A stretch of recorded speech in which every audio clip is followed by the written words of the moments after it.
Hi friends, welcome to our channel grace cookings. ఈరోజు మనము చామగడ్డ పులుసు చేసుకుందాం. మరియు ఈరోజు మనం ఇంట్లోనే ఈ సూపర్ టేస్టీ సింపుల్గా చేసుకునే ఆరోగ్యకరమైన చామగడ్డ పులుసు వండుకుందాం. ఇప్పుడు మనం చామగడ్డలు తీసుకొని బాగా కడుక్కుందామండి. కడుక్కొని ఉడికించుకొని పొట్టు తీసి పక్కన పెట్టుకుందాం.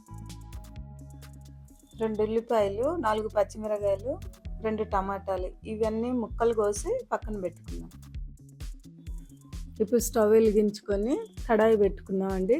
కడాయి వేడెక్కింది కదా, నూనె 2 స్పూన్ల నూనె వేసుకొని ఆవాలు జీలకర్ర వేసుకొని చిటపాటలాడిద్దాం.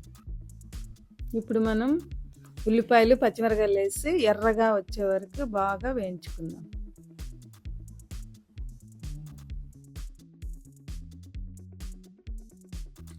ఉల్లిపాయలు బాగా వేగాయి కదండి. ఇప్పుడు అల్లం వెల్లుల్లి పేస్ట్ 1 స్పూన్ వేసి బాగా వేయించుకుందాం పచ్చివాసన పోయే వరకు.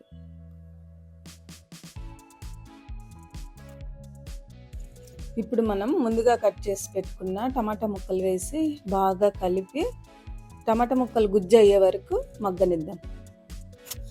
ఇప్పుడు టమాటా మగ్గింది కదండి. కట్ చేసి పెట్టుకున్న చామగడ్డ ముక్కలు వేసి బాగా కలుపుకొని 2 నిమిషాలు వేయించుకుందాం. 2 నిమిషాలు చామగడ్డలు బాగా వేగాయి కదండి.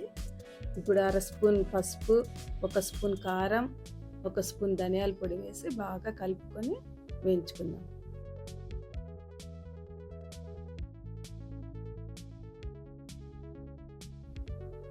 ఇప్పుడు 1/2 గ్లాసు చింతపండు పులుసు తీసుకొని వేగిన చామగడ్డల్లో వేసి బాగా ఉడికించుకుందామండి.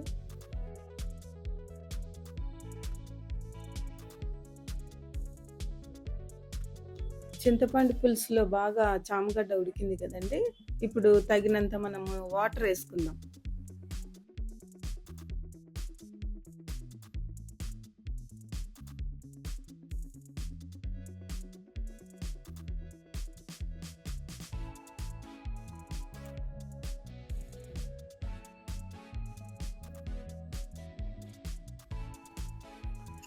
కొంచెం ఉడికింది కదండి. ఇప్పుడు 1 స్పూన్ కాజు పొడి వేస్తున్నా.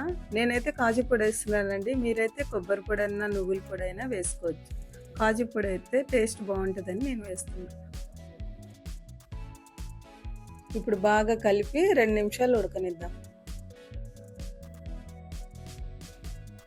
టేస్ట్కి తగినంత ఉప్పు కూరలోకి వేసుకుందాం.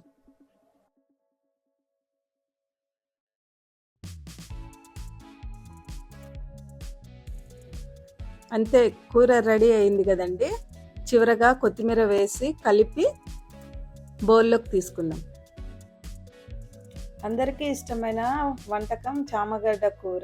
ఈ కూరను అన్నంతో చపాతీతో తింటే ఎంతో రుచిగా ఉంటుంది. చెప్పాల్సిన పనే లేదు.